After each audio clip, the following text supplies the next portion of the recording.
All right, story time with Cheryl. Here's the next one. This one is called Alexander and the Terrible, Horrible, No Good, Very Bad Day.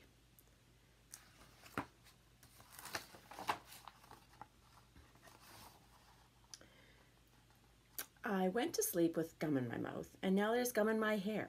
When I got out of bed this morning, I tripped on the skateboard, and by mistake, I dropped my sweater in the sink while the water was running, and I could tell it was going to be a terrible, horrible, no good, very bad day.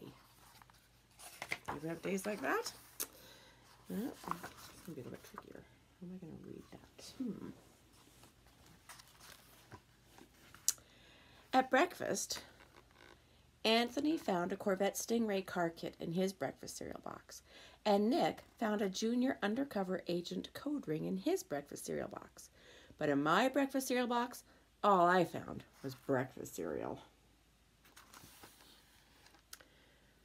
I think I'll move to Australia.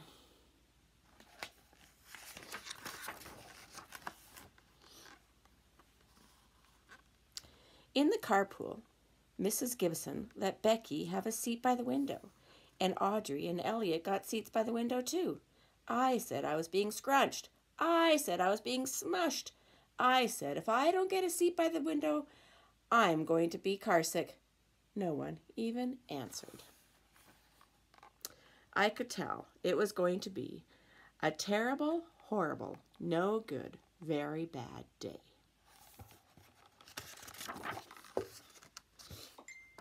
At school, Mrs. Dickens liked Paul's picture of the sailboat better than my picture of the invisible castle.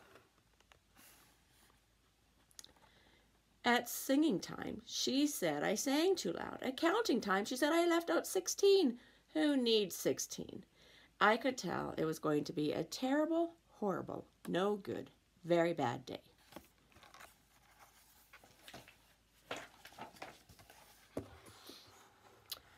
I could tell because Paul said I wasn't his best friend anymore. He said that Philip Parker was his best friend, and that Albert Moyo was his next best friend, and that I was only his third best friend. I hope you sit on a tack, I said to Paul. I hope the next time you get a double-decker ice cream cone, the ice cream part falls off the cone and lands in Australia. There were 2 cupcakes in Philip Parker's lunch bag, and Albert got a Hershey bar with almonds, and Paul's mother gave him a piece of jelly roll that had a little coconut sprinkles on the top. Guess whose mother forgot to put in dessert? It was a terrible, horrible, no good, very bad day.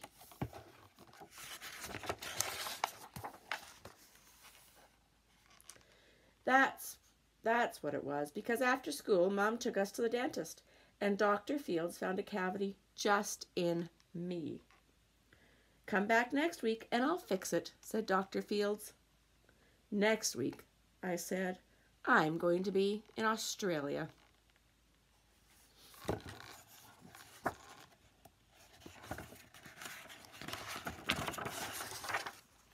On the way downstairs, the elevator door closed on my foot while we were waiting for my mom to go get the car. Anthony made me fall where it was muddy, and then I started crying because of the mud, and Nick said I was a crybaby.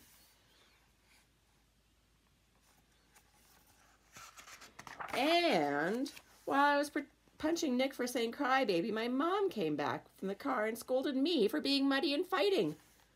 I am having a terrible, horrible, no good, very bad day. I told everybody, and no one even answered.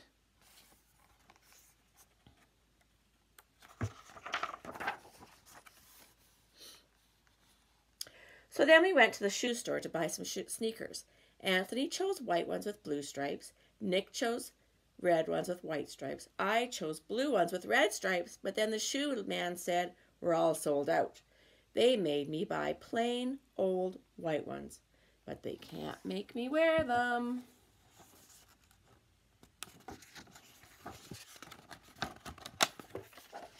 Sorry, these pages are stuck together. When we picked up Dad at his office, he said I couldn't play with his copying machine, but I forgot. He also said to watch out for the books on his desk, And I was careful as could be, except for my elbow. He also said, don't fool around with his phone, but I think I called Australia. My dad said, please don't pick him up anymore. It was a terrible, horrible, no good, very bad day. There were there were lima beans for dinner, and I hate lima beans. There was kissing on TV. I hate kissing.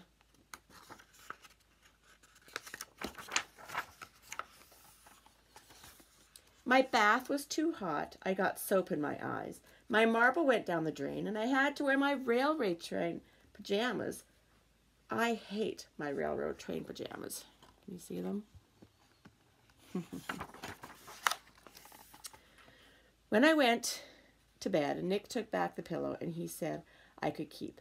And the Mickey Mouse nightlight burned out, and I bit my tongue.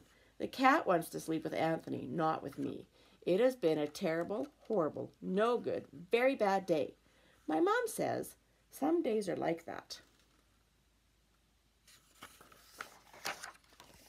Even in Australia.